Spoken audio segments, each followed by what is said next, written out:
Isang panibagong milestone na naman sa buhay ang nakamit ng aktor at former Pinoy Big Brother housemate na si Edward Barber matapos itong opisyal na maordinahan bilang isang pastor. Ang bagong yugto sa buhay ng aktor ay inanunsyo ng Favor Church Manila sa pamamagitan ng isang social media post nitong Lunes ika-26 ng Enero, kung saan pinangalanan siya bilang isa sa mga bagong ordained pastors at pastors in training ng simbahan.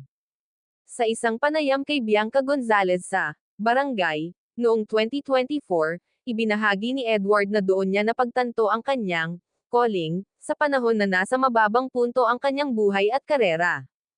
Aniya, I really see my calling in ministry. It was really a moment when I thought, God, I have everything that the world is telling me I should want. I have the following, I have the projects, I have the money, and I feel so empty. Noon, sinabi rin ng 25 anyos na aktor na nais umano niyang maging lay pastor, o isang non-ordained at volunteer member ng congregation na may autoridad na manguna sa serbisyo, magbigay ng pastoral care, at tumulong sa ministry. Nilinaw din ni Barber na hindi niya iiwan ang show business, ngunit mas prioridad niya ang kanyang gawain sa simbahan. I've seen hosting as my work, and I love it. I love the people with me. But at the end of the day, if I have to choose between the two, I will probably choose the ministry.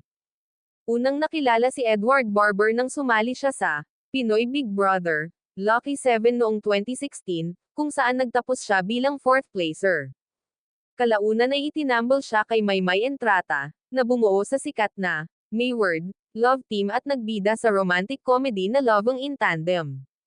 Sa kabila ng kanyang aktibong career sa entertainment industry, naging bukas si Edward sa kanyang mas malalim na involvement sa church work. Kasalukuyan din siyang host ng faith-centered podcast na The Painfully Human.